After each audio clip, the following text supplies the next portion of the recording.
Hello students, welcome to info Kannada. Yadgir ಜಿಲ್ಲಾ ನ್ಯಾಯಾಲಯದಲ್ಲಿ process server ಮತ್ತು ಪ್ಯೂನ್ ಹುದ್ದೆಗಳಿಗೆ ಅಧಿಸೂಚನೆ ಆಗಿರುವಂಥದ್ದು. ಒಟ್ಟು 14 ಹುದ್ದೆಗಳಿಗೆ ಅಧಿಸೂಚನೆ ಆಗಿರುವಂಥದ್ದು. ಜಸ್ಟ್ ನೀವು SSLC ಪಾಸ್ ಆದರೆ ಈ ಒಂದು ಹುದ್ದೆಗಳಿಗೆ ಅರ್ಜಿಯನ್ನು ಸಲ್ಲಿಸಬಹುದು. ಕೇವಲ ನೀವು 10th ಪಾಸ್ ಆಗಿರುವಂಥ ವಿದ್ಯಾರ್ಥಿಗಳು ಈ ಒಂದು ಹುದ್ದೆಗೆ ಅರ್ಜಿಯನ್ನು ಸಲ್ಲಿಸಬಹುದು. ಸೊ ನಾವು ಈ ಒಂದು ವಿಡಿಯೋಲಿ ಈ ಒಂದು ಪ್ಯೂನ್ ಹುದ್ದೆಗಳಿಗೆ ಮತ್ತು ಪ್ರೊಸೆಸ್ ಸರ್ವರ್ ಹುದ್ದೆಗಳಿಗೆ ಅರ್ಜಿಯನ್ನು ಸಲ್ಲಿಸುವುದು ಹೇಗೆ ಅಂತ ಕಂಪ್ಲೀಟಾಗಿ ಈ ಒಂದು ವಿಡಿಯೋಲಿ ಡಿಸ್ಕಸ್ ಮಾಡೋಣ. ಇಲ್ಲಿ ಯಾದಗಿರಿ ಡಿಸ್ಟ್ರಿಕ್ಟ್ ಕೋರ್ಟಲ್ಲಿ ಮಾತ್ರನೇ ಅಲ್ಲ, ಯಾವುದೇ ಒಂದು ಡಿಸ್ಟ್ರಿಕ್ಟ್ ಕೋರ್ಟಲ್ಲಿ ನಿಮಗೆ ಅರ್ಜಿ ಆಹ್ವಾನಿಸಿದರೆ ಸೊ ನಿಮಗೆ ಇದೇ ಥರ ಅಪ್ಲಿಕೇಶನ್ ಪ್ರೋಸೆಸ್ ಇರುತ್ತೆ. ಯಾವುದೇ ಒಂದು ಡಿಸ್ಟ್ರಿಕ್ಟ್ ಕೋರ್ಟಲ್ಲಿ ನಿಮಗೆ ರಿಕ್ರೂಟ್ಮೆಂಟ್ ಆಗಲಿ ಇದೇ ಥರ ಅಪ್ಲಿಕೇಶನ್ ಪ್ರೋಸೆಸ್ ಇರುತ್ತೆ. ಜಸ್ಟ್ ನಿಮಗೆ ವೆಬ್ಸೈಟ್ ಮಾತ್ರ ಚೇಂಜ್ ಆಗುತ್ತೆ, ಅಪ್ಲಿಕೇಶನ್ ಪ್ರೋಸೆಸ್ ಮಾತ್ರ ಸೇಮ್ ಇರುತ್ತೆ. ಸೊ ಬನ್ನಿ ಯಾವ ರೀತಿ ಅಪ್ಲಿಕೇಶನ್ ಪ್ರೋಸೆಸ್ ಇರುತ್ತೆ ಅಂತ ಈ ಒಂದು ವಿಡಿಯೋಲಿ ನೋಡೋಣ.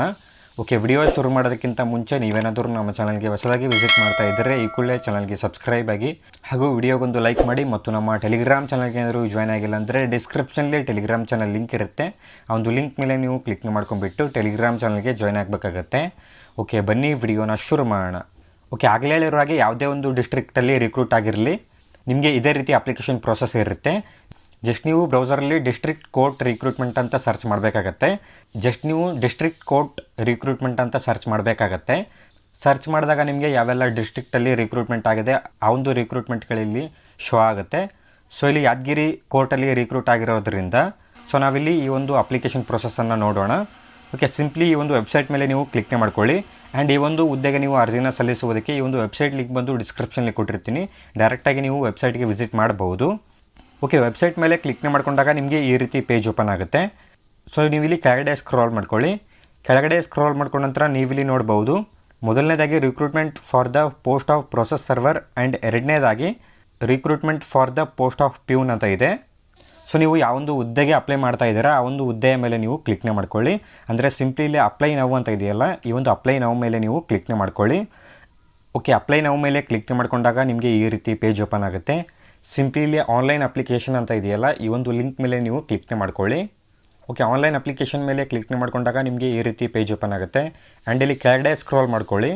ಇಲ್ಲಿ ನಿಮಗೆ ಡಿಕ್ಲರೇಷನ್ ಇರುತ್ತೆ. ಈ ಒಂದು ಡಿಕ್ಲರೇಷನ್ ಮೇಲೆ ಕ್ಲಿಕ್ನೇ ಮಾಡಿಕೊಂಡು ಕೆಳಗಡೆ ಅಪ್ಲೈ ಅಂತ ಇದೆಯಲ್ಲ, ಈ ಒಂದು ಅಪ್ಲೈ ಮೇಲೆ ನೀವು ಕ್ಲಿಕ್ನೇ ಮಾಡ್ಕೊಳ್ಳಿ. ಓಕೆ, ಅಪ್ಲೈ ಮೇಲೆ ಕ್ಲಿಕ್ನೇ ಮಾಡ್ಕೊಂಡ ನಂತರ ನಿಮಗೆ ಅಪ್ಲಿಕೇಶನ್ ಪ್ರೊಸೆಸ್ ಪೇಜ್ ಓಪನ್ ಆಗುತ್ತೆ.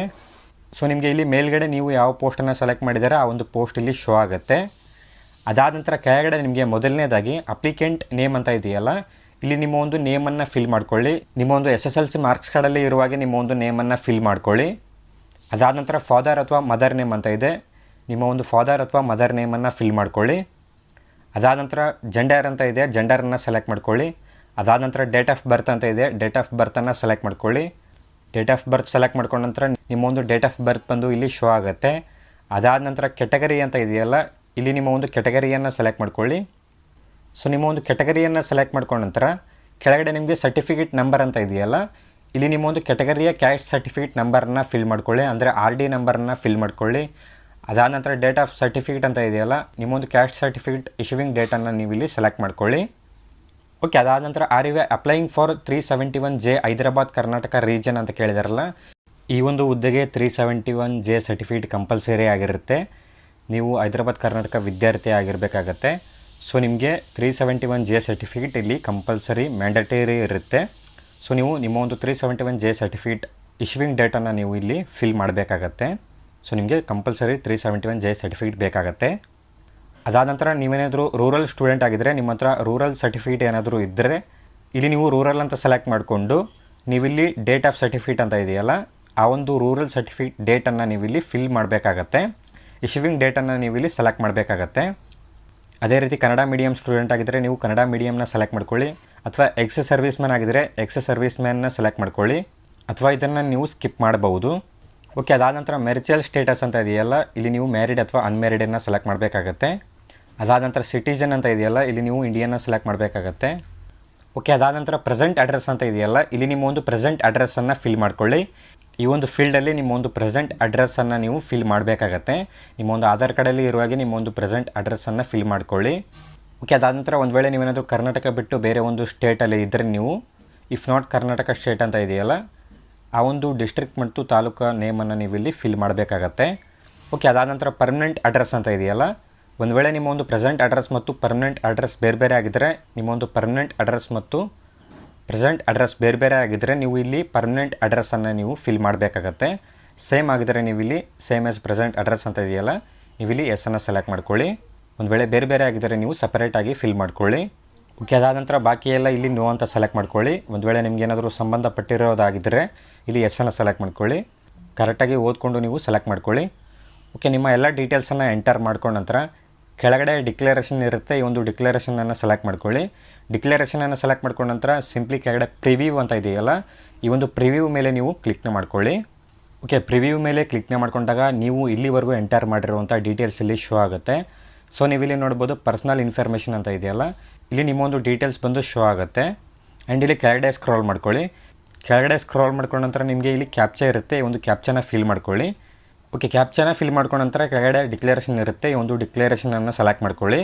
ಡಿಕ್ಲರೇಷನನ್ನು ಸೆಲೆಕ್ಟ್ ಮಾಡಿಕೊಂಡು ಕೆಳಗಡೆ ಸೇವ್ ಆ್ಯಂಡ್ ಕಂಟಿನ್ಯೂ ಅಂತ ಇದೆಯಲ್ಲ, ಈ ಒಂದು ಸೇವ್ ಆ್ಯಂಡ್ ಕಂಟಿನ್ಯೂ ಮೇಲೆ ನೀವು ಕ್ಲಿಕ್ನ ಮಾಡ್ಕೊಳ್ಳಿ. ಓಕೆ, ಸೇವ್ ಆ್ಯಂಡ್ ಕಂಟಿನ್ಯೂ ಮೇಲೆ ಕ್ಲಿಕ್ನ ಮಾಡ್ಕೊಂಡಾಗ ನಿಮಗೆ ಈ ರೀತಿ ಪೇಜ್ ಓಪನ್ ಆಗುತ್ತೆ. ಸೊ ಈ ರೀತಿ ಪೇಜ್ ಓಪನ್ ಆದಾಗ ನಿಮ್ಮ ಒಂದು ಮೊಬೈಲ್ ನಂಬರ್ಗೆ OTP ಬರುತ್ತೆ. ಸೊ ನಿಮ್ಮ ಒಂದು ಮೊಬೈಲ್ ನಂಬರ್ಗೆ ಬಂದಿರುವಂಥ OTPಯನ್ನು ನೀವು ಇಲ್ಲಿ ಎಂಟರ್ ಒನ್ ಟೈಮ್ ಪಾಸ್ವರ್ಡ್ ಅಂತ ಇದೆಯಲ್ಲ, ನಿಮ್ಮ ಒಂದು ಮೊಬೈಲ್ ನಂಬರ್ಗೆ ಬಂದಿರುವಂಥ OTPಯನ್ನು ಫಿಲ್ ಮಾಡ್ಕೊಳ್ಳಿ. OTPಯನ್ನು ಫಿಲ್ ಮಾಡಿಕೊಂಡು ಇಲ್ಲಿ ಶೋ ಆಗಿರುವಂಥ ಕ್ಯಾಪ್ಚಾನ ಫಿಲ್ ಮಾಡ್ಕೊಳ್ಳಿ.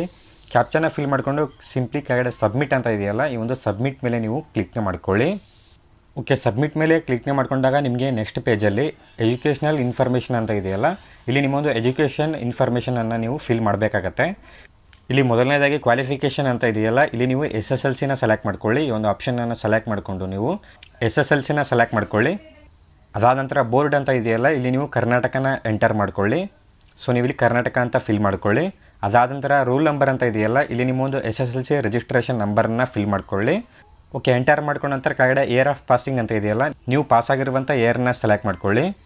ಅದಾದ ನಂತರ ಮ್ಯಾಕ್ಸಿಮಮ್ ಮಾರ್ಕ್ಸ್ ಅಂತ ಇದೆಯಲ್ಲ, ಇಲ್ಲಿ ನಿಮ್ಮ ಒಂದು ಮ್ಯಾಕ್ಸಿಮಮ್ ಮಾರ್ಕ್ಸನ್ನು ಫಿಲ್ ಮಾಡ್ಕೊಳ್ಳಿ. ಅದಾದ ನಂತರ ಅಪ್ಟೈನ್ಡ್ ಮಾರ್ಕ್ಸ್ ಅಂತ ಇದೆಯಲ್ಲ, ನೀವು ತೊಗೊಂಡಿರುವಂಥ ಮಾರ್ಕ್ಸನ್ನು ಫಿಲ್ ಮಾಡ್ಕೊಳ್ಳಿ. ಓಕೆ, ಎಲ್ಲ ಡೀಟೇಲ್ಸನ್ನು ಎಂಟರ್ ಮಾಡ್ಕೊಂಡ ನಂತರ ಸಿಂಪ್ಲಿ ಕೆಳಗಡೆ ಆ್ಯಡ್ ಅಂತ ಇದೆಯಲ್ಲ, ಈ ಒಂದು ಆ್ಯಡ್ ಮೇಲೆ ನೀವು ಕ್ಲಿಕ್ನ ಮಾಡ್ಕೊಳ್ಳಿ. ಓಕೆ, ಆ್ಯಡ್ ಮೇಲೆ ಕ್ಲಿಕ್ನ ಮಾಡ್ಕೊಂಡಾಗ ನಿಮ್ಮ ಒಂದು SSLC ಡೀಟೇಲ್ಸ್ ಬಂದು ಆ್ಯಡ್ ಆಗುತ್ತೆ.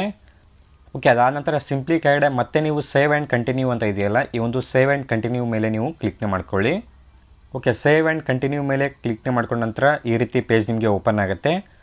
ಸೊ ನೀವಿಲ್ಲಿ ನಿಮ್ಮ ಒಂದು ಪಾಸ್ಪೋರ್ಟ್ ಸೈಜ್ ಫೋಟೋ ಮತ್ತು ಸಿಗ್ನೇಚರನ್ನ ಅಪ್ಲೋಡ್ ಮಾಡುವ ಪ್ರೊಸೆಸ್ ಇರುತ್ತೆ. ಸಿಂಪ್ಲಿ ಮೊದಲನೇದಾಗಿ ಪಾಸ್ಪೋರ್ಟ್ ಸೈಜ್ ಫೋಟೋ ಅಂತ ಇದೆಯಲ್ಲ, ಇಲ್ಲಿ ನಿಮ್ಮ ಒಂದು ಫೋಟೋನ ಅಪ್ಲೋಡ್ ಮಾಡ್ಕೊಳ್ಳಿ. ಸಿಂಪ್ಲಿ ಚೂಸ್ ಫೈಲ್ ಅಂತ ಇದೆಯಲ್ಲ, ಈ ಒಂದು ಚೂಸ್ ಫೈಲ್ ಮೇಲೆ ಕ್ಲಿಕ್ನ ಮಾಡಿಕೊಂಡು ನಿಮ್ಮ ಒಂದು ಫೋಟೋನ ಅಪ್ಲೋಡ್ ಮಾಡ್ಕೊಳ್ಳಿ. ಆ್ಯಂಡ್ ಫೋಟೋ ಸೈಜ್ ಬಂದು 50 KBಯ ಒಳಗಡೆ ಇರಬೇಕಾಗತ್ತೆ. ಅದಾದ ನಂತರ ಸಿಗ್ನೇಚರು ಕೂಡ ಅಪ್ಲೋಡ್ ಮಾಡ್ಕೊಳ್ಳಿ. ಆ್ಯಂಡ್ ಸಿಗ್ನೇಚರ್ ಸೈಜು ಕೂಡ 50 KBಯ ಒಳಗಡೆ ಇರಬೇಕಾಗತ್ತೆ.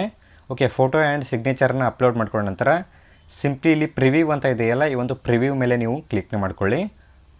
ಓಕೆ, ಪ್ರಿವ್ಯೂ ಮೇಲೆ ಕ್ಲಿಕ್ನ ಮಾಡ್ಕೊಂಡಾಗ ನೀವು ಇಲ್ಲಿವರೆಗೂ ಎಂಟರ್ ಮಾಡಿರುವಂಥ ಎಲ್ಲ ಡೀಟೇಲ್ಸ್ ಬಂದು ಇಲ್ಲಿ ಶೋ ಆಗುತ್ತೆ. ಒಂದು ಸರಿ ನಿಮ್ಮ ಒಂದು ಡೀಟೇಲ್ಸನ್ನು ಚೆಕ್ ಮಾಡಿಕೊಂಡು ಕೆಳಗಡೆ ಸಬ್ಮಿಟ್ ಅಂತ ಇದೆಯಲ್ಲ, ಈ ಒಂದು ಸಬ್ಮಿಟ್ ಮೇಲೆ ನೀವು ಕ್ಲಿಕ್ನ ಮಾಡ್ಕೊಳ್ಳಿ. ಸಬ್ಮಿಟ್ ಮೇಲೆ ಕ್ಲಿಕ್ನ ಮಾಡ್ಕೊಂಡಾಗ ಓಕೆ, ಈ ರೀತಿ ನೀವು ಯಾವುದೇ ಒಂದು ಡಿಸ್ಟ್ರಿಕ್ಟ್ ಕೋರ್ಟಲ್ಲಿ ರಿಕ್ರೂಟ್ಮೆಂಟ್ ಆಗಲಿ ಇದೇ ರೀತಿ ನಿಮಗೆ ಅಪ್ಲಿಕೇಶನ್ ಪ್ರೊಸೆಸ್ ಇರುತ್ತೆ. ಸೊ ಈ ಒಂದು ವಿಡಿಯೋ ನೋಡಿಕೊಂಡು ನೀವು ನಿಮ್ಮ ಒಂದು ಅಪ್ಲಿಕೇಶನ್ ಪ್ರೊಸೆಸನ್ನು ಕಂಪ್ಲೀಟ್ ಮಾಡ್ಬೋದು. ಓಕೆ, ಐ ಹೋಪ್ ಯಾವ ರೀತಿ ಅಪ್ಲೈ ಮಾಡುವುದು ಅಂತ ಗೊತ್ತಾಗಿದೆ ಅಂದ್ಕೊಂಡಿದ್ದೀನಿ. ಈ ಒಂದು ವಿಡಿಯೋದ ಬಗ್ಗೆ ಏನಾದರೂ ಡೌಟ್ಸ್ ಇದ್ದರೆ ಕೆಳಗಡೆ ಕಾಮೆಂಟ್ ಹಾಕಿ. ಓಕೆ, ಈ ಒಂದು ವಿಡಿಯೋನ ನಾನು ಇಲ್ಲಿಗೆ ಕಂಪ್ಲೀಟ್ ಮಾಡ್ತಾ ಇದ್ದೀನಿ. ವಿಡಿಯೋ ಏನಾದರೂ ಇಷ್ಟದಲ್ಲಿ ವಿಡಿಯೋಗೊಂದು ಲೈಕ್ ಮಾಡಿ. ಚಾನಲ್ಗೆ ಏನಾದರೂ ಇನ್ನೂ ಸಬ್ಸ್ಕ್ರೈಬ್ ಆಗಿಲ್ಲ ಅಂದರೆ ಸಬ್ಸ್ಕ್ರೈಬ್ ಆಗಿ ಅಂತ ಹೇಳ್ತಾ ಮತ್ತೆ ಸಿಗೋಣ ಮುಂದಿನ ವಿಡಿಯೋ ಅಲ್ಲಿ.